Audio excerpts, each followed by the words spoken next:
Selam alik, svi me čujete, svi ste tu.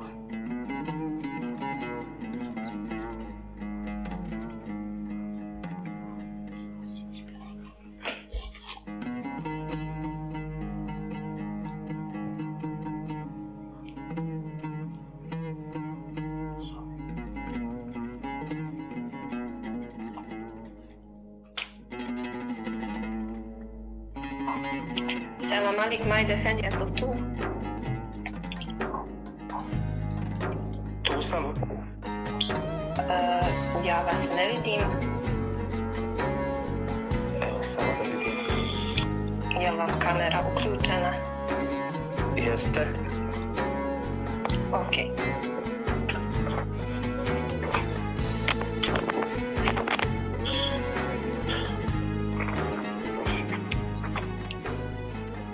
Selam alikum.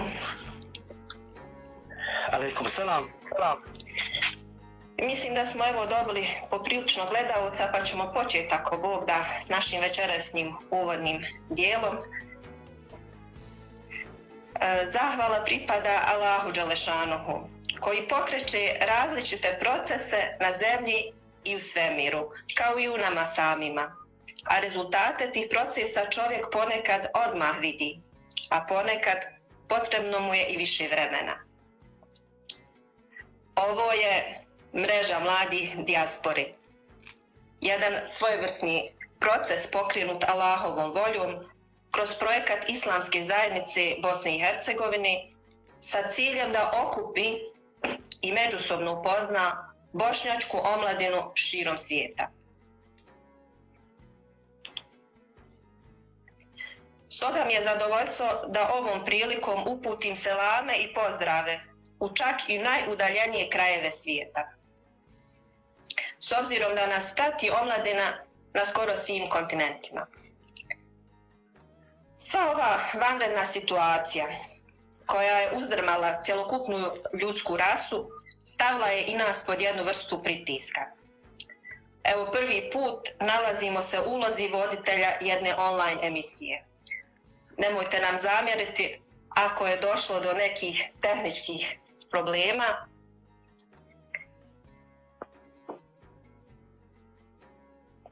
Ja sam Azra Smajlbegović Bečić, koordinator mreže mladih Francuske i večeras vam se javljam uživo iz našeg skromnog studija iz Pariza.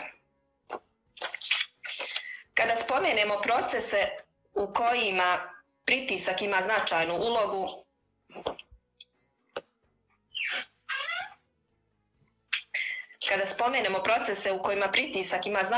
ulogu, na umu nam je pucanje i lom. No gledajmo ovu situaciju sa pozitivne strane i uzmimo za primjer proces koji pod pritiskom stvara dijamant od običnog grumena uglja. Pressure can break us, but also pressure makes diamonds. Nadam se, ako Bog da će i ovaj naš projekat omladine na kraju zasjati punim sjajem poput dijamanta. O čemu se radi? Riječ je o projektu koji će kroz sedmični serijal online predavanja da obrađuje teme interesantne mladima. Predložene teme ponudila je naša omladina preko svojih koordinatora. Izuzetno nam je drago da u ovaj proces uključen je i večerašnji naš sagovornik Majde Efendija Aladžuz. Njega najbolje predstavljaju projekti i zapaženi rezultati u radu sa omladinom Sarajevskog medžlisa. Zato i vi iskoristite ovu priliku da nakon predavanja postavite poneko pitanje i ako se pronađete u večerašnjoj temi. Večerašnja tema nosi naziv Skriveno dobro. Ja sada mikrofon prepuštam Majde Efendiji. Selam alikum. Hvala vam na vašem izdvojenom vremenu i bujrum. Alejkum selam. Tebi i svima koji nas prate na ovakav način.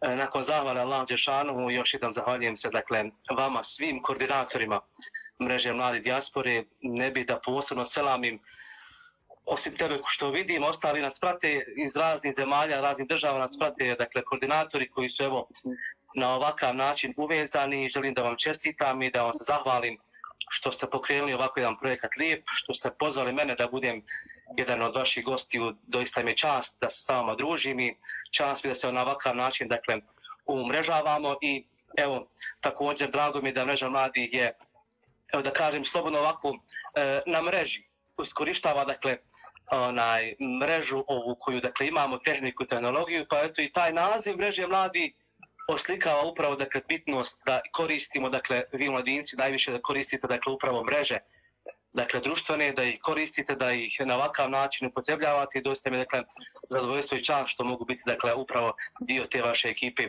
Jedne prilike jedan prijatelj mi reče, kaže budi online, pošto je ovo dakle online emisija, kaže budi na on, misleći na ono on veliko slovo o, dakle on, kad kažemo za gospodara kažemo često on. Kaže, nemoj biti, kaže, na off, već budi na on. Nakon preigravanje dakle, tim riječima dosta nam dakle, donosi dakle, nekih odgovora i također hoću da osim toga zahvalim se našem uvaženom profesoru Muhamedu Efendi Jugi što nam daje podrške upravi za vanjske poslove dijasporu koji su uvijek tu za nas i za vas, jeli, da umrežavamo dakle, omladinu i ono što je najbitnije da se i na ovakav način dakle, upoznajemo. Evo ja ću na početku ove dakle, emisije, ovog druženja ili predavanja, ja bih nazvao to sjelo, iz udaljenih mjesta ili krajeva svijeta smo tu na jednom lijepo ovako sjelu, krenut s jednim predavanjem, a nakon toga eto, ko ima priliku da i postoje neko pitanje, tu smo hazru da odgovorimo nikako budemo znam. Pa evo počet ćemo sa temom dakle, koja nosi naziv Skriveno dobro, ili ja bih kazao dakle, dobro u nama skriveno je, ali ono postoji svakom od nas, pa evo ja bih počeo sa tim predavanjem. Bismillahirrahmanirrahim. Hvala Allahu Đelešanhu, neka je blagoslov i mir na Božjeg poslanika Muhammeda sallahu alaihi wa sallam, njegovu časnu porodicu, plemente ashabe i na sve one koji konstantno, danonoćno rade da otkriju dobro u sebi i dobro oko sebe. Obzirom da je dova temelj, srž svih ibadeta, ja bih zamolio Allaha Đelešanu na početku da nas zaštiti svakog zla, i vidljivog zla i nevidljivog zla, posebno ovoga sada nevidljivog zla koji hara svijetom i zbog koje smo evo u svijetnoj posebnoj situaciji na jedinstven način i kazao bi svijet evo vjeruje, kompletan svijet vjeruje u nevidljivo. A nas je Allah počastio da vjerujemo u nevidljivog gospodara, pa se evo njemu dovom obraćamo da nas zaštiti svih vidljivih i nevidljivih neprijatelja. Draga omladino, drage plemenite duše, Allah Đelešanuhu, naš gospodar, stvoritelj naš, nas je stvorio i on, ko što nas je stvorio, najbolje poznaje i najbolje zna šta nama treba u našim životima. Nije nas stvorio džaba, već s razlogom, dao nam je zadatak. A glavni zadatak nas robova jeste da robujemo Allahu Đelešanuhu, da budemo istinski njegovi dakle robovi, da njemu robujemo. A da bismo uspjeli se otrgnuti od svih stvari oko nas, dunjalučkih, kome inače često svijet robuje, nije to lako, valja nam se boriti. Zato je Allah Đelešanuhu propisao nam i borbu, da se borimo protiv svega onoga što nas ometa, da se borimo, dakle, da kopamo dobro u nama. To je dakle posebna borba. Kad kažemo borba, nemojte misliti da je borba sad uzeti nešto pa ratovat, borit se. Ne, to je dakle skroz druga tema. Dakle, borba kad se kaže u islamu, misli se prvenstveno na borbu dakle, protiv dakle, ega, protiv dakle, šetana i tako dalje. Kaže gospodar u Kur'anu Kerimu, stidbillah, kutiba alejkumul qitalu wa huwa kurhun lakum.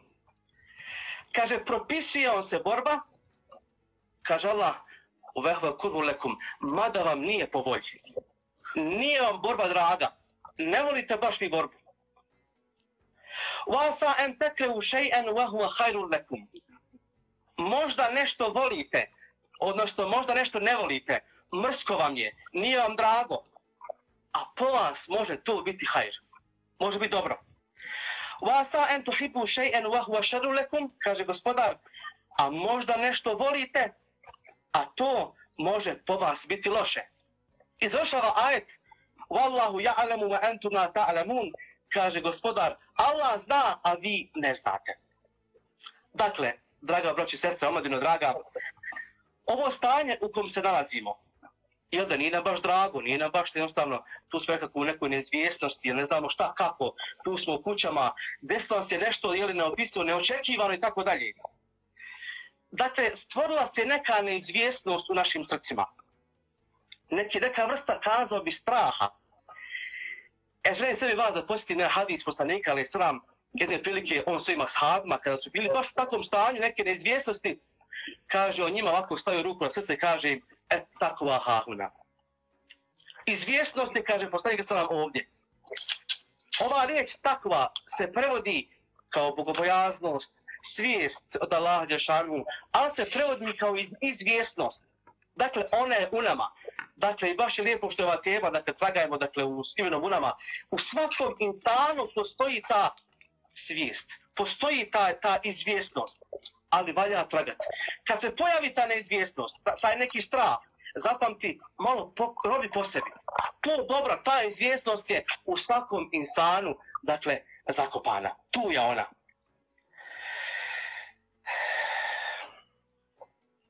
Jedne prilike Hasan el Basri, rahimehullah, jedan velikan posebni, kazao je, pošto nas plaše nekom škrtošću i tako dalje, dakle svim tim stvarima, kaže Hasan el Basri, čitao sam na 90 mjesta u Kur'anu da je Allah dželešanu odredio na faku i zagarantovao svim stvorenjima dakle na faku.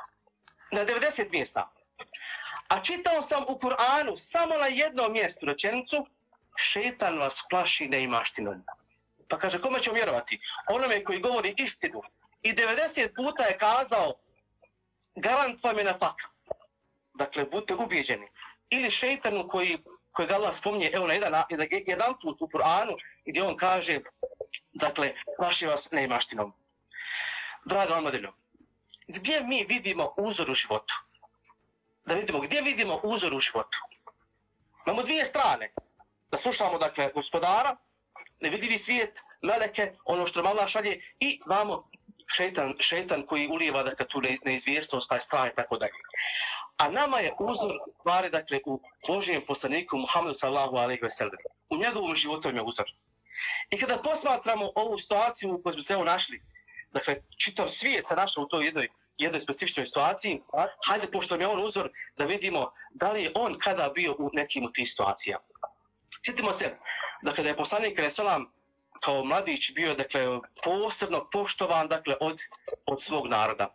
Nazvan je El Emin, povjerljivi. Nije mogao da izdrži, dakle, jednostavno takvo ponašanje džahilijetsko, dakle, ljudi koji oko njih, koji su bili dakle u Meki. I onda se povlačio u pećinu Hira. Pazi, samovoljno je odlazio u jednu vrstu, kazao bih, izolacije na brdu Nur, u pećini Hira. Dakle, da razmišlja o Allahu dželešanu, da razmišlja o većoj sili koja jedina može, dakle, snagom svojom, dakle, da bude neka promjena u društvu. Dakle, on je težio, dakle, toj promjeni od Allaha dželešanu. Razmišljao Allahu, ovako stanje, ne ide više ovako. Onda je on tragao za gospodarom i Allah dželešanu mu se, dakle, obratio objavom i znamo kasnije šta je bilo. Dakle, to bilo kao primjer jedne vrste, dakle, izolacije. Iskoristio je poslanik alejselam da sam ode u Hiru, u pećinu i da razmišlja, dakle, o promjeni. Zato je, dakle, jeli, i mi smo kućama svojim, malo uzmo sat, dva sami, samo se razmišljamo o promjeni, jel, nekako u svijetu kompletno, mnogo negativnosti. Evo, dođemo mi u Bosnu, pa ne valja nam ono. To nije samo da je sjajno ni u Francuskoj, ni u Njemačkoj. Svugdje ima, dakle, ti neki, pogotovo što iako možda dunjaluka ima, ali duša je prazna. Duša je prazna. Poslanik alejselam je takav osjećaj imao, dakle, praznine, ponašanje ti, dakle, ljudi, da je sam odlazio i punio je sam sebe, dakle, tim razmišljanjem. Osim toga, kada je krenula objava, kada je on ponudio, dakle, od Allaha dželešanu, dakle, poruku, nije se svidjela, dakle, stanovnicima Mekke, pogotovo konformistima Mekke koji su uživali, dakle, da jedu i da se naslađuju na račun drugih. Koji su uživali da oni budu vladari, a da drugi budu robovi. I onda kada je poslanik alejselam ponudio objavu koja, dakle, izjednačava svakog čovjeka, jer svi smo mi isti. nije im se to svidlo i nakon par godina, dakle, oni su počeli bojkotovati poslanika alejhi selam. Pazite, šta su radili? Dakle, jednostavno su poslanik alejhi selam i Šedbejs njegovi porodica morali izaći iz svojih toplih domova, dakle, u dolinu tu blizu Mekke, pod šatore, gdje su, na primjer, samo hranu, na primjer, dobijali samo ako bi neko krivnici donio, dakle, hrane, nisu sa njima trgovali, nisu sa njima komunicirali. 3 godine je poslanik alejhi selam bio u toj izolaciji. Pazite, on je iskoristio priliku da kod onih koji su na islam prešli već dotad, da razgovara s njima i da ulije povjerenje njima u srcima, dakle tu izvjesnost, tu svijest u njihova srca, da imaju povjerenje u Allaha dželešanu, da mu vjeruju. Kako da mu vjeruju? Da je i to što ih je snašlo, da i to ima neki hajr. Jer Allah kaže, sjetimo se dakle ajeta, možda se nešto ne sviđa. Pa samo ta izolacija, sam taj bojkot poslanika sa sahabima nije se svidjelo, ali su oni dakle iskoristili priliku da u tom što im se ne sviđa, dakle vjerovali se Allahu, da je po njih to dakle bio dakle hajr. Doista to je dakle poseban primjer koji želim da naglasim ili da o tom razmišljamo. Mi smo u toplim kućama, lijepo nam je, ili online sve idemo, tehnika, tehnologija, sve dakle napreduje, ali smo tu u nekoj vrstu izolacije. Puno je ova izolacija lakša nego poslaniku sallallahu alejhi ve sellem. Alejhi ve sellem. Zaista lijepo tog predavanja. Ja bih evo samo napravila jednu malu digresiju i postavila bi pitanje da li znači u primjerima u Kur'anu postoji druge neke priče, neke pouke koje nas Allah dželešanuhu usmjerava da se podsjetimo baš o tim izolacijama kroz koje su prolazili drugi poslanici. Poslanik alejhi selam jeste naš veliki uzor, ali baš u nekim dijelovima u Kur'anu, nekim ajetima Allah dželešanuhu kaže da nema razlike među poslanicima. Tako da sigurno su i oni prošli kroz neku vrstu izolacije koja ih je učila, koja je pripremala. I eto možda našoj omladini bi također bilo zanimljivo čuti ostale neke primjere, druge primjere o takvim, znači o bogatim ljudima, poslanicima koji su izdržali još teže neke stvari, prošli kroz neke bojkote, glađu, socijalnom izolacijom i tako dalje, a uspjeli su, što kažu, izvući iz tog perioda jednu veliku pouku i skupili su snage da nastave dalje sa svojim aktivnostima. Evo, mi smo s omladinom stali s nekim aktivnostima, pa evo, što kažu, tražimo uvijek neke motivacijske pouke koje će nas već pripremati psihički šta ćemo dalje da radimo. Jer taj period kad stanemo na pauzu, u izolaciju, sigurno nam da mogućnost da više razmišljamo i o sebi, o svojim postupcima, koliko smo nešto uradili, šta još treba da uradimo. Tako da eto, bilo bi lijepo još čuti neke primjere ako nam možete navesti. Hvala na to pitanje, doista, dok ga postavljaš kad razmišljam, dakle, mogli bismo sigurno uzeti kad smo zarovili u životu i poslanika, našli bi neki primjer. Ali evo spomenut ću na prvom mjestu Jusuf alejhi selam, koji je po mnogo čemu interesantan omladin. Jusuf alejhi selam, ko zna priču o njemu, ko ne zna, evo preporuka je da uzmete Kur'an i da u toj izolaciji koju jesmo, suru Jusuf, dakle, iščitate cijelu. Dakle, jedina priča koja je, dakle, sura u Kur'anu, koja, dakle, od početka do kraja govori, dakle, o tom događaju. Druge sure često spominju Musa alejhi selama, Lut alejhi selam, Ibrahim alejhi selam, dakle pomalo spominje. A ta sura je dakle od početka do kraja, dakle govori o jednom događaju od početka Jusufovog života do kraja njegovog života. U tom životu Jusufa alejhi selam možemo na osnovu tvog pitanja koje si postavila kazati dakle sljedeće dvije situacije u njegovom životu koje su dakle vidljive. Znamo da su braća njegova dakle zavidila, ljubomorne bili i tako dalje i onda su htjeli da ga ubiju. Ali su se kasnije dogovorili da ga baci u bunar. I pazite, samo zamislite sebe u bunaru. Subhanallah, pazite, dijete koje je tad bilo, on u bunaru, dakle, tu. Jedan od te desetorice braće je bio je tako malo bolji, pa mu je donosio ponekad malo hrane i tako dalje. Ali je, braća ga basla u bunar. U tu izolaciju gdje nema ništa osim eto malo vode i životinja na tu bunara. Vidite izolacije. A on se obraća Allahu. Imate jedan ilahe, spominje se kome se Jusuf obraćao, dakle, nikom drugom osim Allahu dželešanu. Kasnije, znamo, karavana je njega našla i odvela ga dakle, u Egipat i tako dalje. I on je rastao na dvoru kod upravnika Egipta i kod Zulejhe. cijenili su ga, poštovali su ga, posebno je dakle bio lijep, znamo dakle njegovu ljepotu, dakle posebno, to je dakle posebna prilika dakle i da spomenem na omladini, jeli kad tragate za djevojkom, momka i tako dalje, šta je ta ljepota koju tražimo? Šta je ta ljepota? U suri Jusuf vam je odgovor. Pazite, prelijep Jusuf. Zuleha se u njega zaljubila. On dakle nije oženjen, ali on robuje Allahu. I onda, a ima sve na dvoru, sve, pazite, znači poštovao ga da ga upravnik i tako dalje. I onda je ona sve učinila da uči sa njim blud. I on neće, ne želi Jusuf a.s. to. I onda dovela je čak i druge ugledne žene tu da vide njegovu ljepotu i tako dalje. I onda na kraju svega toga, ne želeći da učini haram, da počini blud, on kaže draža mi je izolacija. Ovo sam kazao izolacija, rekao on draži mi je zatvor. Pa se draži mi je zatvor, tamnica, nego ono na što me kaže one navraćaju. A to je dakle blud. I onda on, dakle, imao slobodu na dvoru tu. Zbog tinje situacije, dakle, navraćanje na haram, on kaže draža mi je izolacija. Evo, šta ti znači i sloboda koju smo imali? Šta ti znači dakle, materializam, ali ako nas je vodio daleko od Allaha? Evo, hajmo biti u tome hajrove izolacije, ako nas je možda malo to odvelo negdje daleko od Allaha, pa nas Allah malo upuće, hajmo različite malo u tu izolaciju. I onda on odlazi, dakle, u zatvor i tu, dakle, djeluje, radi, dakle, ne odmara on tu, pazi, nema pauze, u izolaciji nema pauze. Mreža mladi, nema pauze. Evo, vi ste pokazali da nema pauze.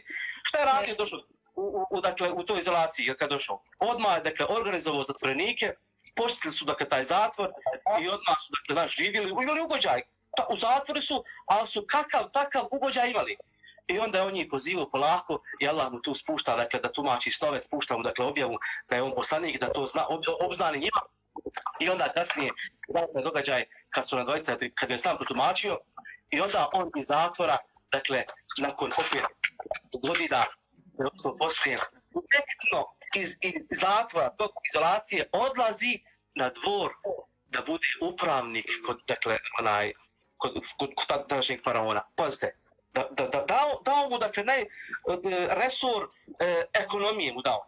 Iz zatvora, jedan zatvorenik, odmah je otišao, dakle, da bude upravnik Egipta i da vodi poslove u državi. Lijep primjer, dakle, za nas da malo razmišljamo, dakle, koji je on, dakle, onaj izolaciju iskoristio Jusuf, ali pogotovo onaj slučaj tamo, kad su ona dvojica izlazili iz zatvora i kaže im, spomenite me vladaru. I pazi, tad je on sekundu zaboravio na Allaha Đelešanu.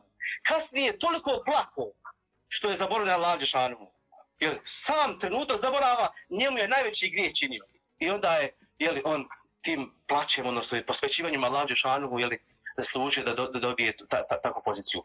Evo još jedan primjer navesti da uputim, dakle, prije sam prvo sebi, dakle, vama, mladincima koji nas gleda i sluša, jednu dovu koja je jako bitna da učimo u ovoj situaciji. To je primjer, dakle, Yunus a.s. Dhunnun, zove ga Allah Dhunnun, vlasnik Nuna. Yunus a.s. znate da je on, dakle, povukao se malo od svoga naroda, a nije dobio dozvolu da Allah se povuče. Pazi, djelovao je za 35 godina samo dvojicu vjernika imao u sebe, koji su morali kriti vjerovanje. I onda nakon toga što Allah, dakle, njima obećao kaznu, povlači se, dakle, Yunus a.s.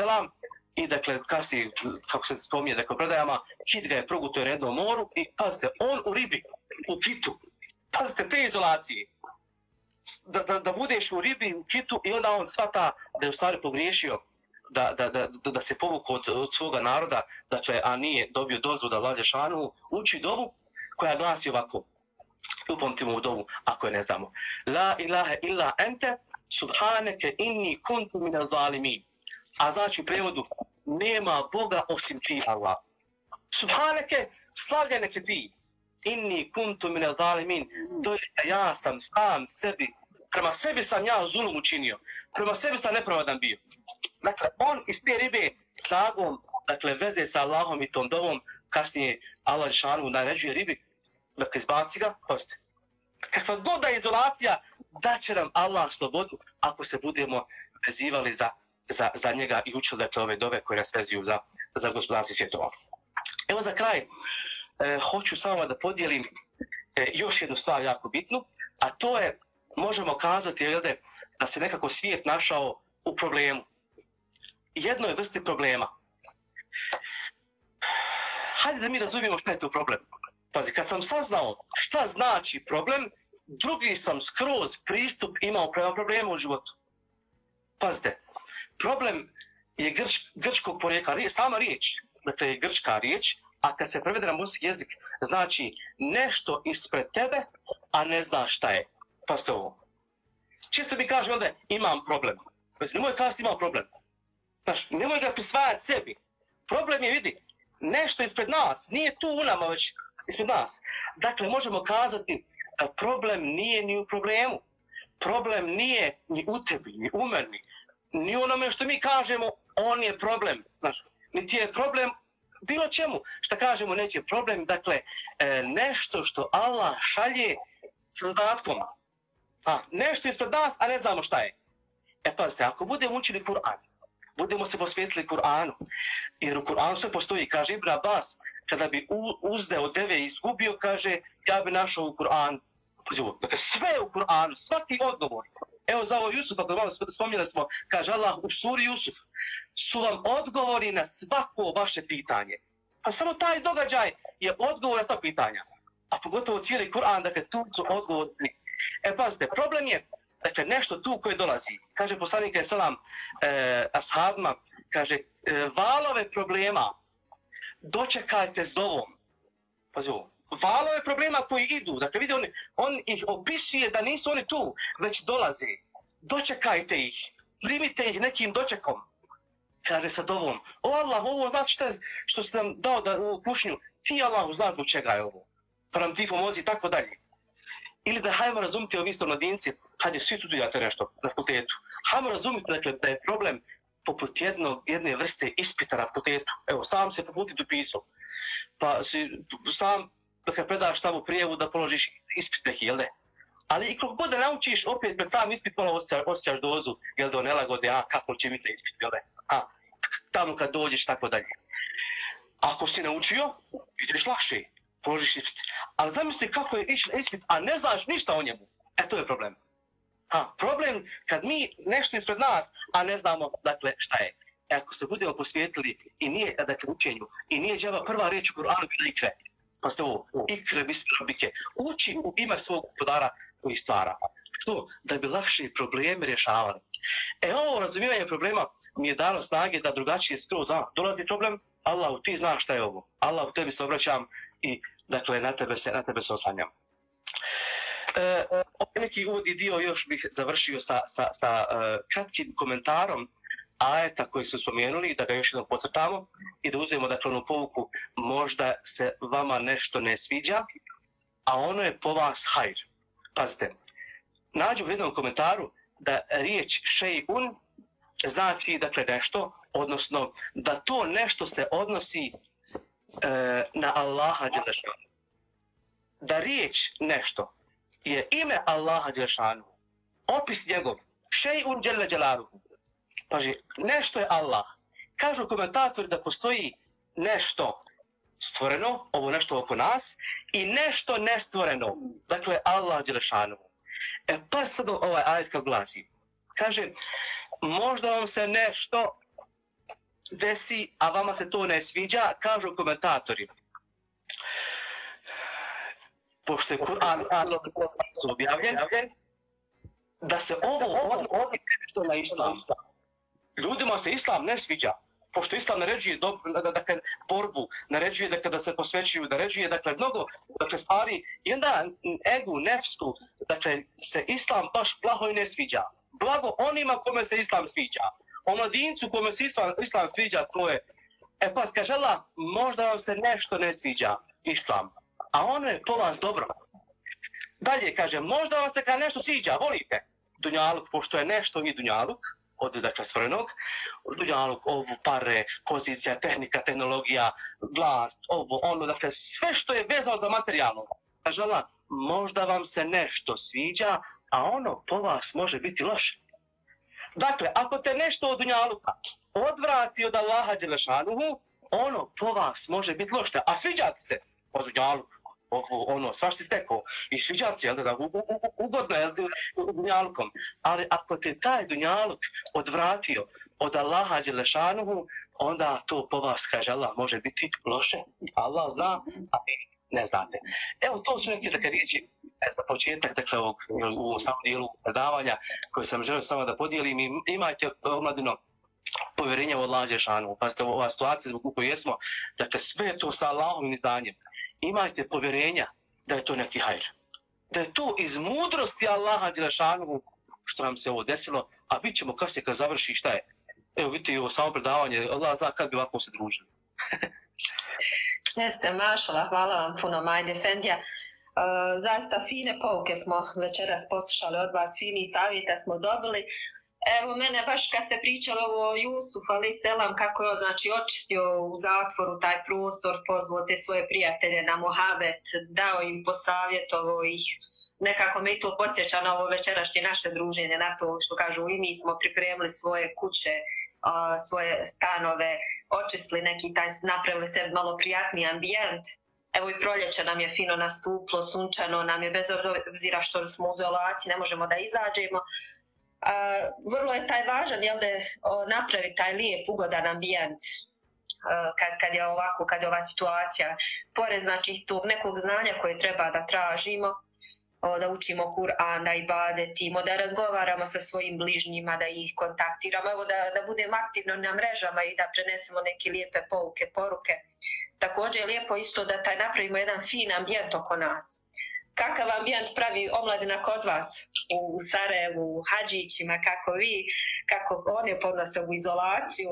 Baš eto tako imamo neko pitanje i od jedne naše slušateljke koja je pratila ovo večerašnje izlaganje, pa ću vam ga ponoviti i ako nam možete to malo povezati sa ovom prijatnom izolacijom, prijatnom atmosferom. Ona je baš spomenula znači koje su vaše neke preporuke kako da omladina iskoristi ovo vrijeme kod kuće tokom izolacije? Oni jesu zauzeti sa ispitima, sa online predavanjima za školu, za fakultet, ali kako, eto da, što kažu se, ipak tom okrenu, što kažu, korisnom znanju koje će ih ispuniti nekom pozitivnom energijom, dati im elana, snage da dalje napreduju, da planiraju i kako da eto naprave taj sebi, što kažu, ambijent lijep, da bi nešto sebi pozitivno pripremili u ovoj izolaciji. Pa evo, spomenula se dakle omladinu da kod nas na vamo, također smo mi tu u komunikaciji, dakle na vezi smo, dakle online imamo i druženje, imali smo neko već to online sjelo, pa ćemo opet u nedjelju ako vodimo te online sjelo sa jednim gostom i tako dalje. Koliko sam onako primijetio da su oni svi napravili lijepu atmosferu u svojim lijepim ambijentima. Ti spomenula ovdje dakle riječ atmosferu i lijep ambijent. Pa bi ja eto tumačio upravo dakle tu razliku između atmosfere i ambijenta. Pazite, može neko imati neku ambijent ugodan pravo. Međutim, ako on ne napravi lijepu atmosferu u tom ambijentu, džaba mu lijep dakle ambijent. Sve može biti malo, sve ljepote, sve uredno, nema i televiziju, i mobiteli, sve moguće, dakle, aparate moderni nabavio.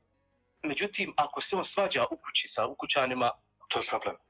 Ako je muž sa ženom, ako se oženi, brat sa sestrom, netrpeljivost, ima tamo sad neki šala, pa kad nađemo tamo tuku se, stakvrla, raščupani svi u toj izolaciji. Sad, to pitanje same atmosfere u tim našim ambijentima jako bitno.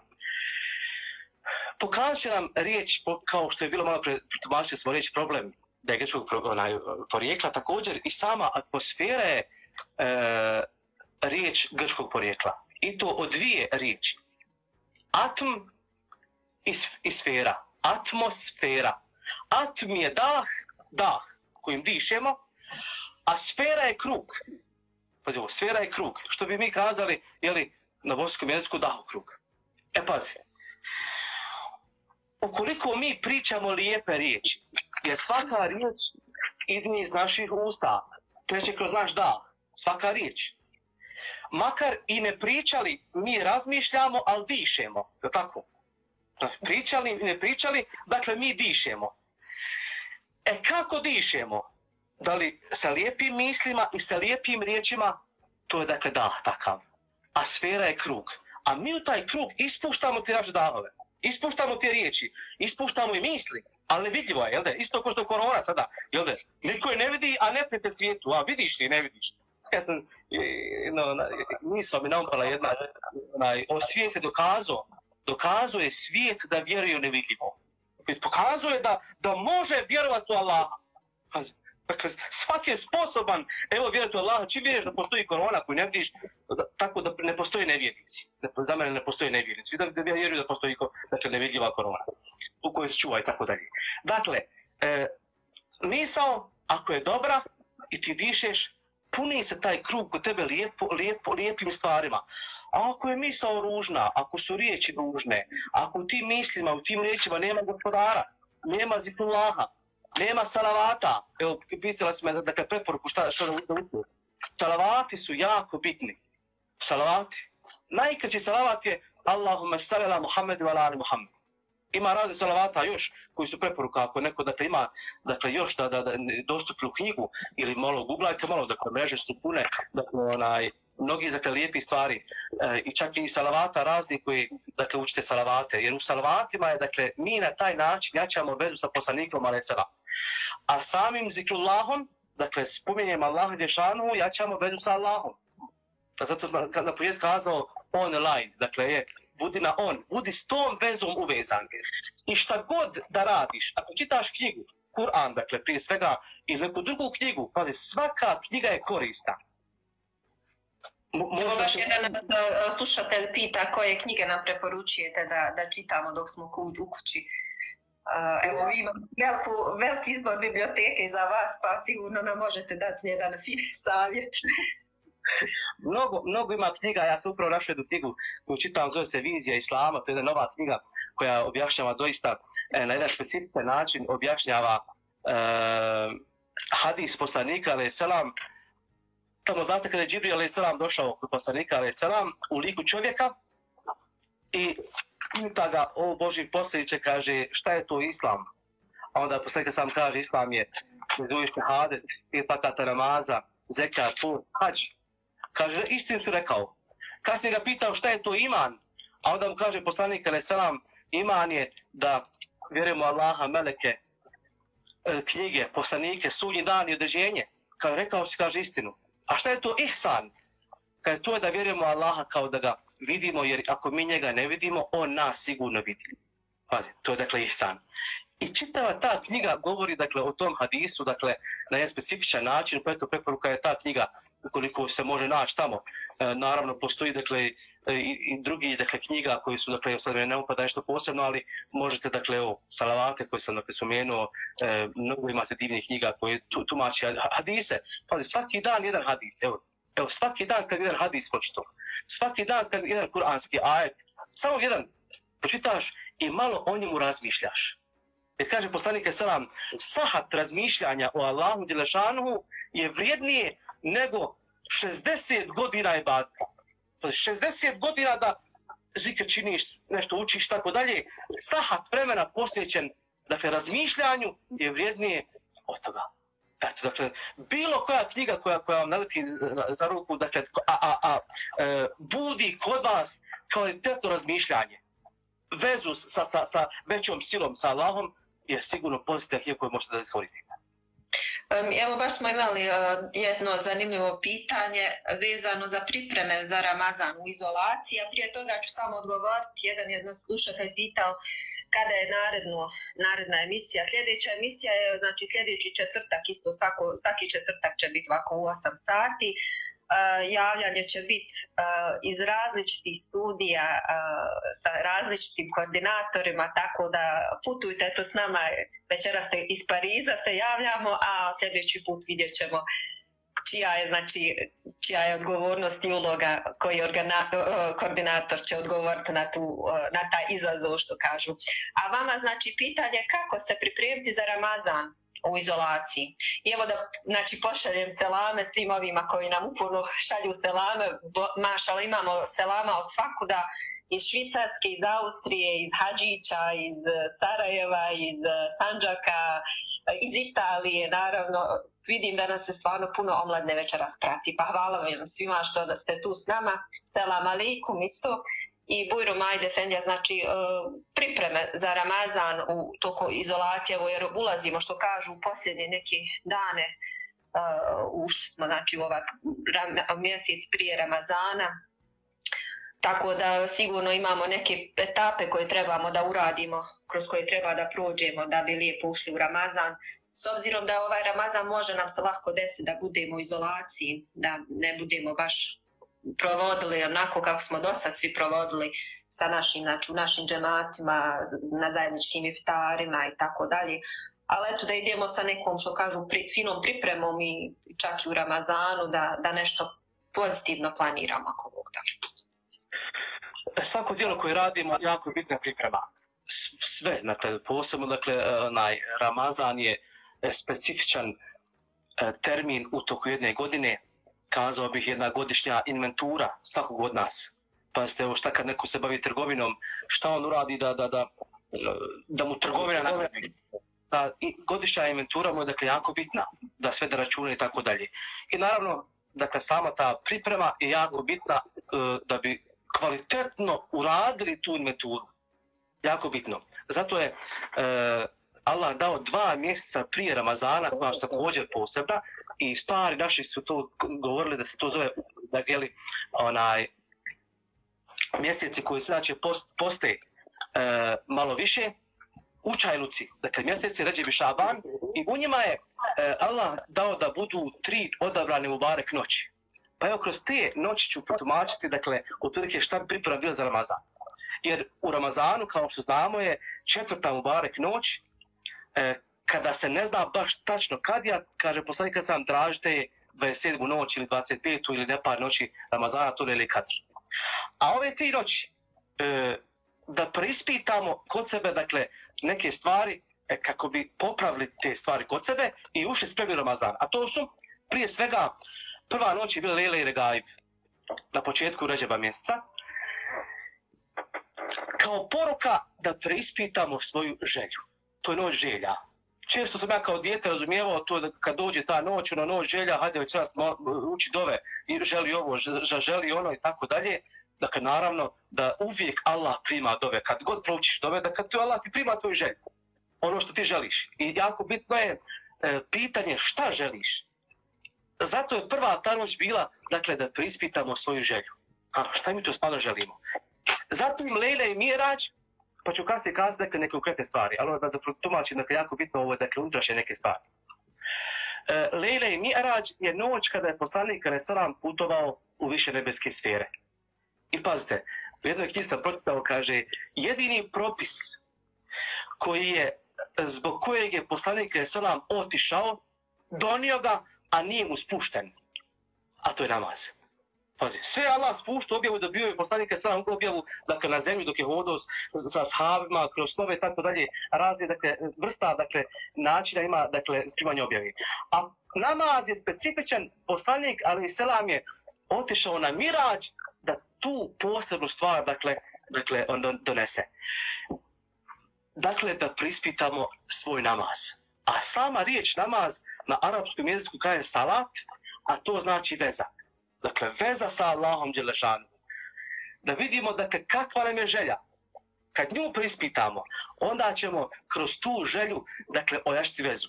Pazite, poslanici svi kazali, Allah kaže u Kur'anu, inna ilallahi ragibun. Kaže, mi želimo samo Allah. Pa to, njihova želja je samo Allah. I njihova želja je samo veza sa Allahom. A ove stvari dunjalučke koje su radili, dakle, kaže, tamo spominje se, dakle, dunjaluk je ahiretska oranica. Radite, djelujte, surađujte, dakle, zarađujte i tako dalje. Međutim, hajmo kad ojačaš tu vezu sa Allahom da te ne odvrati bilo što od dunjaluka da Allah spominješ, to je kvalitetna priprema. Da ojačamo kroz, dakle, namaz. I evo prije, dakle, 2 dana bila je noć Lejle i Berat, kad prispitamo želju i kad popravimo svoju želju. Malo želja, dakle, digla se, dakle, želimo Allaha. Namazom, kaže gospodar u Kur'anu, da namaz nas odvraća od razvrata i svega što je ružno. Malo se izdignemo, dakle, namazom, dakle, malo dušom se izdignemo. Onda, beratom Allah dželešanuhu nam prašta sve grijehe.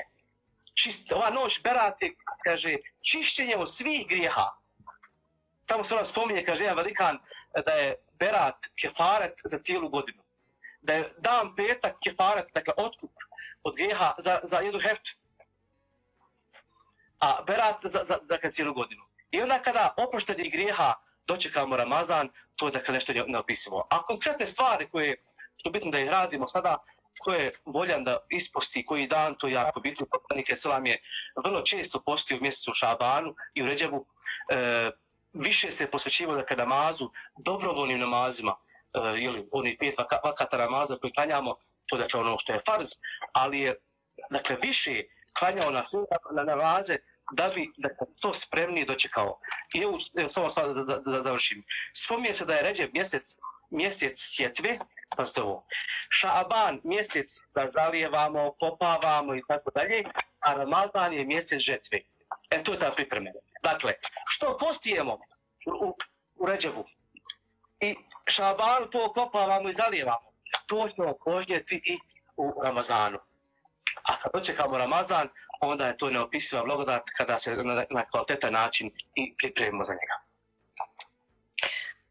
Hvala vam, Majde Efendija. Baš evo imamo jedno pitanje, postavio nam je naš slušatelj iz Njemačke. Kaže, često upadamo u rutinu kad je u pitanju ibadet. I kako raditi na toj istinskoj iskrenosti? Kako poboljšati, znači, to da to bude, što kažu, svaki put povećanje iskrenosti u ibadetu, da ne uđemo u tu rutinu koja se često ponavlja kod mnogih. Pa evo, prva stvar koja me naumpala, mada je to suštinsko pitanje, to što je hvala na tom pitanju, ne znam ko je postavio, dakle jako bitno, ali ono što je prvo mi je naumpalo, ali malo smo sad unemogućeni u ovoj situaciji izolacije. Kaže gospodar u Kur'anu, esizvila ja ejuhelladina amenu takullaha wa kunu ma'as sadiqin. Kaže, o vi koji vjerujete, budite Allaha svjesni, dakle, bojte se gospodara, i družite se sa iskrenim. Pazite, dakle, iskrenost je osobina koja se ne može naučiti u knjigama.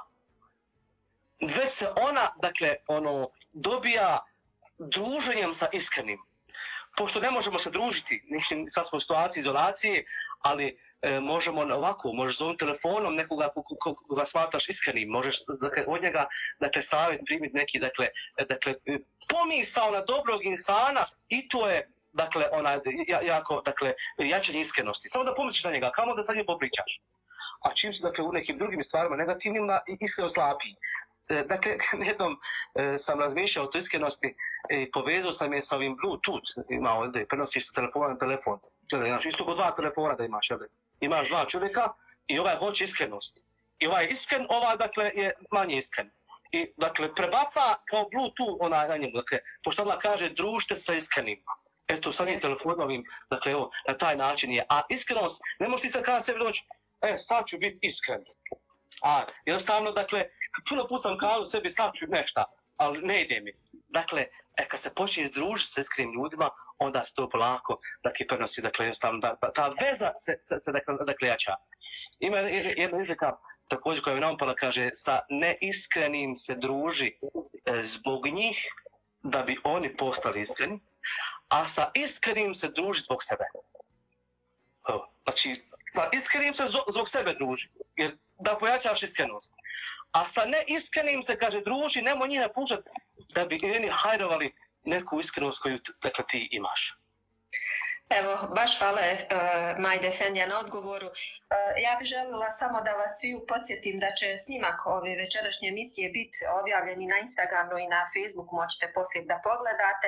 Naravno, otvoreno vam je još uvijek da nam postavljate pitanja. Meni je drago, evo, od jednih iskrenih prijatelja koji nam se pridružio večeras, jeste i Bilal Zukan koji nam se javlja iz daleke Amerike. Tako selam alaikum Bilal isto i poselami svoju porodicu, baš nam je drago da si večera sa nama.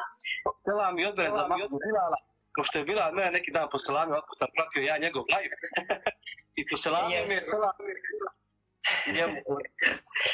Jes, vrlo je važno taj što kažu dobra konekcija između aparata, dobra konekcija između srca koja se stvara. Mene naravno, Majde Efendiju nisam vas poznavala prije, ali baš kad smo razgovarali o ovoj ideji i ovoj emisije, bilo nam je nekako, što kažu, povezala su nam se srca to kako Allah daje, povežu se pa budu jedno drugo, naučimo nešto novo. Tako da eto, ja nadam se večerašnja emisija da je mnoge druge inspirisala, dala im nove ideje, tako da još jednom da vas podsjetim, sljedeća emisija će biti sljedeći četvrtak uveče, isto u 8 sati iz nekog drugog studija. Slobodno nam šaljite prijedloge, vaše ideje, još možete nam pisati još pitanja da postavljate, još smo s vama par još minuta. A ja evo sa Majde Efendijom ću nastaviti još jedno znači pitanje koje smo dobili. Jeste, evo imali smo i večeras posebne goste Latva Močevića i Miralema Babajića, pa da poselamimo i njih, Muhameda isto Jugu posebno. Hvala vama svima na podršci koju ste večeras nam ukazali i izdvojili vrijeme da nas slušate. A sljedeće pitanje koje imamo pripremljeno jeste kako insan, evo omladina, da se, baš sad što smo sad online, kako da se na neki način opusti, da otvori neka pitanja, da postavlja pitanja, da stid jeste u islamu vrlo, vrlo važan, ali traženje i znanja jeste jedna vrlo velika obaveza. Mislim da je to na prvom mjestu kod svih muslimana. Tako da, eto, na neki način željela bi da svima dadnem, otvorim neku komunikaciju, da vas motivišem, da slobodno postavljate pitanja, jer zaista ovo nije znači cilj da budemo super profesionalni, mi se trudimo naravno, ali slobodno postavite pitanja, jednostavna, sve će nam to dati neku ideju kako bolje da organizujemo ove naše emisije, tako da nemoj da se stidite. Hvala vam svima, evo mašimo, što kažu selam alaikum, kuku, bonjour, bonsoir i sve, na svim drugim mjestima da vas poselamimo. Majde Fendija, bujrum. Pa, naopet hadis selam kad kaže pitajte, postavite pitanje kad vas nešto interesuje, jer od pitanja koristi ima onaj koji odgovara, onaj koji je pitao, onaj koji sluša i onaj koji je tu prisutan. Pazi ovo. Dakle, jedno pitanje korist ima četvorica. I onaj što odgovara, i on ima korist. Jer možda nešto dođe da kaže drugačije, da o tom razmišlja. Onaj koji pita jer je pitao ima korist jer dobije odgovor. A onaj koji sluša sa strane, i on možda je bio upravo u tom stidu pa nije pitao, jel de? Ali veću nagradu prije spomenuti ovaj što je pitao, nego ovaj što nije pitao. Tako da, slobodno dakle pitajte. A vidite, na kraju krajeva, kaže poslanik selam, ima, kaže, hajra od toga i onaj što je prisutan. Tako tu prisutan, možda čak i nije slušao s nekim, ali od toga ima. Vidite koliko je jako bitno da pitate. I evo još da kažem da dvije stvari u islamu su, dakle, nema stida u tome. Stid je osobina koja je jako bitna. Ali za dvije stvari nema stida. Dakle, zabranjen stid. Ako imaš pitanje da pitaš, i ako, kaže, si gladan, da tražiš da jedeš. Dakle, dvije stvari. Obje su ove stvari u pitanju glad. Samo što je ovdje glad fizička i duhovna. Dakle, duhovna glad je kad neko ima pitanje, on je gladan, jedan. Slobodno pitaj. I onda kad stomak kaže, hajde da jedeš, odmah ideš jest, ništa ne pita. Odmah traži, ima šta da se jede. A kad imaš neko pitanje, postavi ga da te duša se smiri. Jako bitno je da pitao. Poslanika je selam su oni, dakle, pitali sve, dakle, jedne prilike Musa alaih selam, pa digu ruke Allaha, moli, da pita Allahu, pa spusti ruke. Kaže, o Musa, kaže, šta je, što se spusti ruke? Kaže, Musa, stid me. Kaže, o Musa, kaže, pitaj, moli. Makar soli tražio, ali pitaj, moli. Makar to sol bila, a kamo nešto što je, dakle, više i tako dalje. Naravno, ako ti nisi zadovoljan odgovorom, pa dalje pitaj. Jer svako od nas je na nekom nivou znanja, razumijevanja i tako dalje. Kad ne dobiješ dobar odgovor tu, ima tamo, kaže Allah u Kur'anu, od svakog znalca ima znani. Dalje, spituj se, pitaj, tragaj. Poput pčele, a pčela daje med, a med je lijek. Jeste. Baš evo ovo sad kad ste spomenuli, sjetila sam se primjera koliko je tu za nas sviju olakšica što je naš poslanik alaih selam na Mirađu po savjetima Musa alaih selama se vratio više puta i tražio tu olakšicu u namazu pa smo od tih 50 rekata, znači koji smo trebali da klanjamo, dobili samo 5, a u vrijednosti su 50. Tako da baš ova pouka, znači pitajte, i eto od poslanika koji su jako bili, što kažu, opušteni, komunikativni, jeste Musa alejselam i njegova ona poznata dova koju je proučio i u Kur'anu se znači spominje da Allah proširi njegove grudi i razveže čvor na jeziku i tako da, što kažu, mu olakša i njegove namjere i očisti ih, dadne mu, što kažu, hajra i napretka, a i da mu otvori jezičku tu barijeru da bi komunicirao i sa najtežim, što kažu, govornicima. To sigurno treba i jedan takav savjet za nas, omladince, jer naša omladina definitivno treba tu malo još poboljšati retoričku sposobnost. Oni su jako dobri u pisanju brzih poruka, to mogu da potvrdim, svi nam šalju selame, kratke porukice i podršku, ali definitivno svi trebamo da radimo na toj komunikativnosti i našim sposobnostima retoričkim. Nije ništa lahko, evo, mislim i vi znate koliko godina imate iskustva pred vašim džematlijama, pred omladinom, pa opet se čovjek mora adaptirati, što kažu svaki put, evo danas pred ovim kamerom treba se adaptirati, treba naučiti ovu novu tehnologiju koristiti, a svaki put kad sretnemo novu osobu trebamo se prilagoditi toj osobi, znači svaka osoba je specifična, Božji rob, znači koji ima neki talenat, koji treba da svako u njemu vidi, pronađe, da mu pomogne i da taj talent, što kažu, još više se iskristalisira, postane neki dijamant, neki sjajni dijamant. Tako da ja bi vas sviju pozvala, znači nemojte se ustručavati da nam postavljate pitanja, možete pisati na engleskom i na francuskom i na njemačkom, prihvatamo, znači, i na bosanskom i na arapskom ako treba. Znači mi ćemo vas pratiti, mi ćemo se potruditi da budemo dobri prevodioci, dobri moderatori za vas sve. Ja se nadam da ćete biti i u sljedeći četvrtak s nama. Evo nešto za glad, baš jedna je slušateljka spomenula, vrlo je znači važno taj stid što se tiče gladi da prevaziđemo. Mislim da mi u ovom sad u izolaciji nismo baš puno gladni, pa se ponekad čovjek, kažu, malo možda smo se i obezobrazili, jer ipak ima dosta siromašnih koji u ovoj situaciji. To trebamo se definitivno sjetiti njih. Jeste, evo, baš jedan naš slušatelj kaže, zanimljiva je glad duhovna koja se javlja. Ne znam, i traže nam i učenje ilahija, ja ne znam jeste li vi baš, što kažu, vrstan učenju ilahija, ali evo, znači ostaćemo na temi. Pitanje vezano više za tu glad, duhovnu glad, za siromašni, eto baš jednu poruku da im možda prenesemo i da se sjetimo ovi svi ljudi koji dosta doprinose svih medicinskog osoblja, baš ima nekih emisija gdje pokazuju toliko su zauzeti da nemaju vremena da jedu, znači trebamo se i njih. Evo, pokrenula sam, ali ne znam. Imaš sat vremena. Aha, to je to. Ne znam, možda ima li... Morat ćemo, znači, da vratimo, previše smo dugo ostali, pa nam je prekinuta, znači, veza. Sačekat ćemo, znači, još Majde Efendija da se vrati. Ostavite još s nama par minuta, još ćemo da završimo, znači, ovo par pitanja. Hvala vam što se vraćate, što ste tu s nama.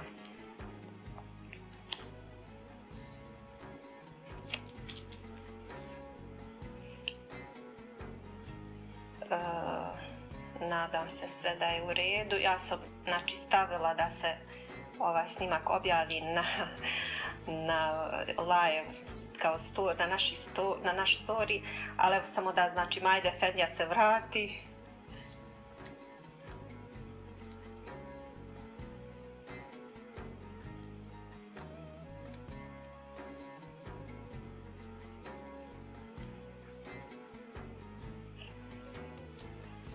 Nadam se da vam se svidjela večerašnja emisija, da vam je bilo i zanimljivo ovo predavanje. Efendija je live, samo da ga, znači, da se on uključi kod nas, pa ću ga ja znači moći pozvati kod nas, samo trenutak. Nadam se da vam se svidjelo, znači plan je da nastavimo dalje sljedeći četvrtak. Hvala evo na ovoj inicijativi. Pa mi ćemo raditi na tome jer ovo je definitivno prva emisija. Uvijek se čovjek treba da, što kažu, da se poboljša, da popravi to sve.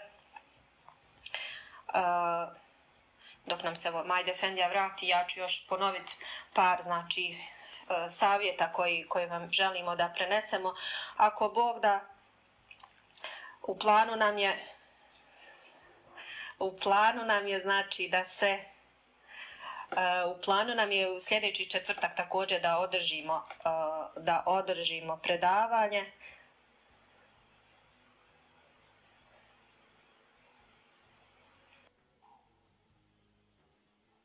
Evo sad će nam se Majde Efendija pridružiti. Naravno, vi slobodno možete postaviti pitanje. Ja sam uzela inicijativu da prenesem pitanja koja su bila poslana, tako da nije to bio moj govor, nego je to bilo prenošenje pitanja koja ste vi poslali naši slušatelji. Malo smo se isključili jer smo prešli period, znači ovo predviđen za ovu emisiju, ali evo nastavimo dalje. Pozitivne su, što kažu, pozitivni su utisci. Pitanje je bilo znači o toj duhovnoj gladi, ako nije problem samo da malo još nastavimo na to, pa ne bismo što previše dužili, ako Bog da privodimo polako u kraju. Ja sam negdje tipkao u nekom prekidu, negdje sam bio uključio live, ali nije bilo to, ali evo sad smo cijelim se tu zajedno, tako da ponovim to što sam bio počeo da pričam. Dakle, naumpom je Jusuf a.s. i upravo dakle, ta glad, Jusuf a.s. je bio poslanik koji je često postio. Ti spomenula malo prije, dakle imamo, dakle ne manjka nam dakle hrane. Ali Jusuf a.s. dakle je bio, dakle kasnije na tom dvoru, nije bio gladan, ali je često postio. Pa ga pitaju, što kaže često postiš? Kaže Jusuf a.s. da bih mogao da osjetim glad gladnog. Mi kad smo siti, kao što ima reznaka, sit se gladno ne razumije, a kad smo dakle siti, mi ne osjećamo kako je drugi gladan, ali kada postimo, dakle, osjećamo tu dozu gladi i onda razumijemo dakle, kako je drugi gladan. Kod nas, mi smo baš sad u situaciji, upravo tu u džematu, pravimo neku akciju upravo za ljude koji su potrebni, jer mnogi su ostali bez posla i želimo da upravo tom akcijom damo to razumijevanje da kada ljudi da možda mogu zapasti dakle, u tu neku dozu. Dakle, gladi jako bitno sada da pokažemo razumijevanje jedni prema drugima, da pomognemo jednim drugima. Dakle, Allah nas i tim dakle, kuša. Evo, u ovoj situaciji u kojoj se nalazimo, jednostavno kuša nas da ispituje kako ćemo postupiti. Da li će oni koji su bogati kao odjaju izolaciju ili intenzivni siromašni? A sve veći broj siromaha. Zato, dakle, naravno da je naša obaveza, jer svi u nas, da podržavamo jedne druge, da oni koji, dakle, imaju, jer imati i nemati, kaže gospodar, je ista kušnja. Onaj koji nema, jako je nezgodno, on je kušan od Allaha, ali i onaj koji ima, i on je na istoj kušnji, samo nije svjestan. Jer bit će pitan gdje je to, dakle, uložio. A onaj višak koji ima da treba da podijeli, jer ne može čovjek nikako jest 10 puta dnevno. Da Bog sačuva, jedeš koliko treba da jedeš. Ali hajde podijeli taj obrok s nekim ko nema 3 obroka. Neko nema 2 obroka, podijeli sa njim. Allah želi da se mi uključimo u zajednicu. Da imamo dakle, taj osjećaj prema drugom. Mogu je Allah dati da je htio dakle, onom što je nema da ima. Allah može uzeti onome koji dakle, ima dakle, da mu Allah uzme. Dakle, Allah to dakle, jednostavno može, ali nas kuša kako ćemo postupiti pa i u ovoj situaciji. A ta duhovna glad, to je posebna tema. Vjerujte mi da postoji ljudi koji imaju materijalno, možda vamo načkani su, sve to odjeveni, imaju aldutom gladni. Čim on ima ružnu riječ, čim on drugog napada, čim on dakle, se loše ponaša, pa vjerujte mi da onaj koji napada islam, evo, bili ljudi koji su napadali islam i napadali isto islam. Ja to razumijem kao neko koji inače je dušom žedan i gladan. On u prevodu kaže dajte mi tu vjeru, dajte mi da ja osim ljepotu. Razumijete? Omer radijallahu anhu, daj primjer. Koja je glad kod njega bila, pošao poslanika ubiti. Pošao poslanika ubiti, glad za pravdom, glad za jednostavno, ubit ću poslanika, makar ja život izgubio. ali dakle, pošto je to njegov nije bio dakle stvarno ispravan, Allah ga u putu do poslanika alejhi selam, dakle, upućuje i on postaje dakle musliman, kasnije postaje poseban dakle ashab. Ta glad, to pitanje kad imaš, dakle, jako je bitno i ova dakle mreža mladih koja je u organizaciji islamske zajednice, doista je to jako bitno da se uvežemo, da se organizujemo, da smo dakle tu jedni za drugi, da se upoznajemo, umrežavamo. Svako od nas ima nešto koje treba podijeliti s drugima. Svako od nas. Koliki su blagodati, kakve svi imamo potencijale, evo mi samo ovdje u Bosni. U svugdje ima potencijala, neopisivi su potencijali koje trebamo i moramo dakle iskoristiti dakle, u vremenu u kojem dakle, živimo. A ako ne budemo to radili, bit ćemo pitani. Dakle, ta duhovna glad, to može biti tema posebna. Dakle, koliko to... Pa jeste, ja sam baš zabilježila to kao moguća tema, vjerovatno ćemo gledati da se i na to baziramo. Evo, baš jedan nam je postavio pitanje, naš slušatelj, znači kako zaobići dan gubljenje kada smo zatvoreni u ovoj izolaciji sa raznom ovom tehnologijom i distrakcijom koja je kod nas. Jer sad evo imamo vremena i da gledamo razne serije, filmove, da budemo stalno na mrežama, na Instagramu, na Facebooku. A što kažu, na sve strane nas privlači da vidimo tamo ovo, da vidimo ono, da kako napraviti, što kažu, selekciju, šta je to najbolje, da ipak ne gubimo vrijeme, da to ne bude gubljenje vremena, a da korisno, što kažu, iskoristimo te izvore oko nas. Pazite, šejtan prokleti napada i dosada je bolest. To je moderna bolest ljudi, da mu bude dosadno, da nije organizovan u životu. Dakle, jako bitno da ima tu dakle, organizaciju.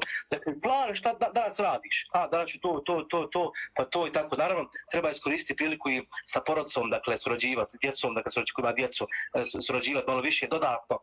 Mnoga djeca su, dakle, i bili prije ove situacije, dakle, u jednoj toj samoći, dakle, nisu imali dovoljno babe i majke. Vjerujte mi, neki nastavnici su mi govorili, s kojima komuniciram, dakle, u školi, neki profesori su mi govorili, dakle, ima roditelja koji kaže, evo ti dijete 5 maraka, idi u školu, ne interesuje ga šta dijete radi, s kim se druži, dakle, nema kad popiti, dakle, da kažem, čaj ili sok s djetetom, da porazgovara, dakle, s djetetom. Dakle, to dangubljenje je jako bitno da ga ispunimo, dakle, upravo ovim stvarima, malo da pruči 100 salavata, pruči dakle neku dakle nešto dakle korisno i tako dalje. I to dakle tema koja je dakle jako bitna a šejtan prokleti ulijeva čovjeku upravo to dangubljenje, da malo odstupa od pozitivnih stvari. Kad uzmete knjigu ili Kur'an ili nešto i pa joj ima tamo serija, ima tamo film, ima tamo ovo, ima tamo ono. A daj zadatak, danas ovo trebam završiti. Evo mi nam kada misao, kad nisi našli. Kaže gospodar u Kur'anu, lekad haleknal insane ahsen takvim. Pa stoje ajet. Kaže, mi čovjeka stvaramo, prevedeno je u najljepšem takvimu. Pazi, a šta je takvim? Pazi, takvim je, jel de, tamo dobiješ takvim, kada je koji namaz, jel de, noktija, takvim, islamska zajednica pravi takvime i tako dalje. Dakle, ali Allah stvara čovjeka u takvimu, a takvim je, dakle, vremenska odrednica kada je koji namaz. Podne, tad ikinde, tad akšan, tad jacija. Vidite, Allah kaže, Allah čovjeka stvara u takvimu. Kakvog? Organizovanog. Da bude organizovan, da ne dangubi. I to se prevodi kao najljepši lik. Što znači kada je čovjek neorganizovan, kad dangubi, izgubit će lik, prvo lik duše, pa će kasnije izgubiti dakle lik i fizički lik. Taj fizički lik, Allah ne gleda u naše fizičke likove, Allah gleda u naše nutrine, našu unutrašnjost. I kad dangubimo, kad smo dakle neorganizovani, kad taj lik duše izgubimo, onda čovjek dakle ponaša se kako nije lijepo. Jeste, baš evo jedna naša slušateljka Dinala reče, organizacija je jako bitna, znači organizacija vremena, to je nešto što čovjek treba na neki način sebi dinamiku napraviti jednu u svakodnevnom danu, u svakodnevnici i tako sebi poboljšati mogućnost boljeg pamćenja i odmora i da se osjećamo dobro. Evo još uvijek imamo pitanja kako neki ilahije da nam proučite, pa ne znam ako bi vas mogla zamoliti da nam napravite jednu znači pauzu sa ilahijom i eto tako da vidimo dok drugi nam postave pitanja ako Bog da. Ja sam upravo uzeo gledaj tu gađu usima ilahija, pa tamo sam vidio Mohamed Jugo piše, kaže a ilahija. Evo našu neku ilahiju koja se otvori ovdje, jedna od poslanikova, alaih salam, i o tom nekom osjećaju kako je bilo ashabima sa poslanikom, alaih salam. Evo, cijelo večer govorimo da je jako bitno, dakle, da jačamo već sa poslanikom, alaih salam, da vidimo, evo sad je u Medini, dakle, džamija tamo, prazna od ljudi i tako dalje, pa evo da se ovom ilahijom sjetimo, dakle, tog stanja ashaba i poslanika, alaih salam. Nije nešto možda poznato, ali evo, tekst je jako bitan. Kako bi je bilo ashabima tvojim, samu barek vrela duše svoje boji, samu barek vrela duše svoje boji i gledat u lice miljenika svijeta, rad tebe i dunija ovako procvjeta, rad tebe i dunija ovako procvjeta. Sretan je i kamen na koji si stao,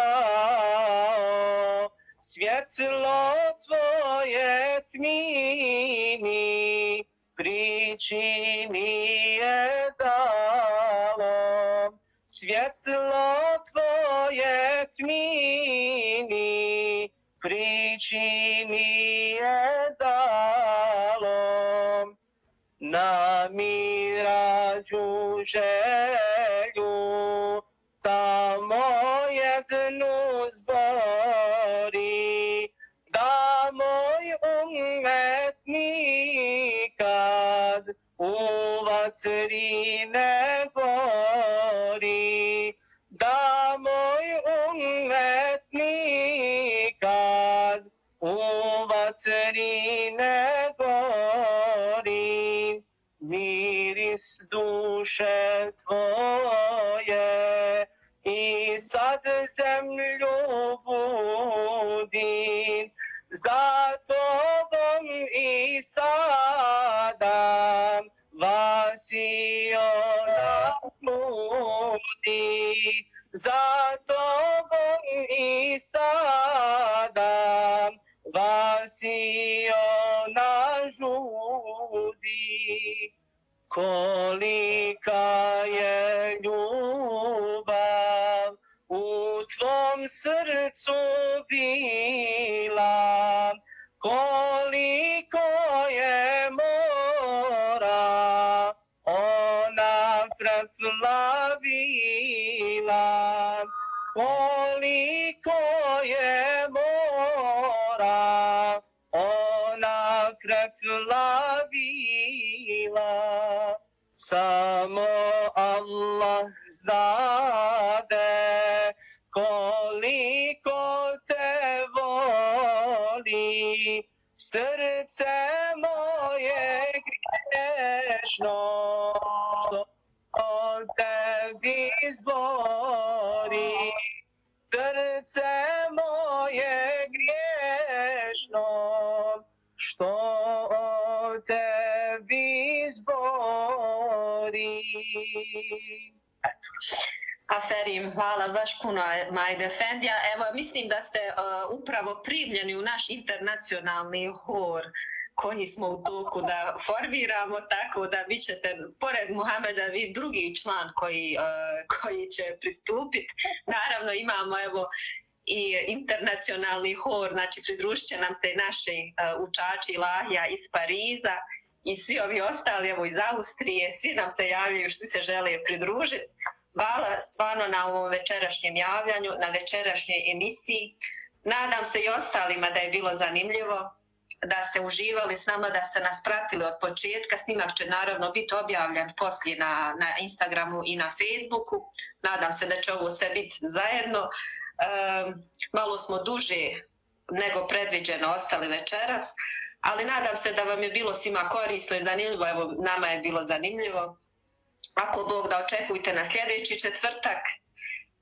Svima selam alikum i svima hvala što ste nam se javljali i što ste nam postavljali pitanje, što ste nam davali sugestije, što ste nas kritikovali, što ste nam davali kritike. Sve je to što kažu korist nas sviju, mi iz toga svi učimo. Selam alik za svu dijasporu, za našu dragu Bosnu i Hercegovinu, za Sandžak, za Hrvatsku i za sve svagdje gdje se nalazi naš narod, svima koji nas večeras i slušaju. Hvala vam stvarno na ovom javljanju. Mi ćemo se sad fino poselamiti i ako Bog da, očekujte na sljedeći četvrtak iz nekog drugog mjesta, iz nekog drugog studija. Esselamu alaikum. Assalamu alaikum svima također. Hvala vam.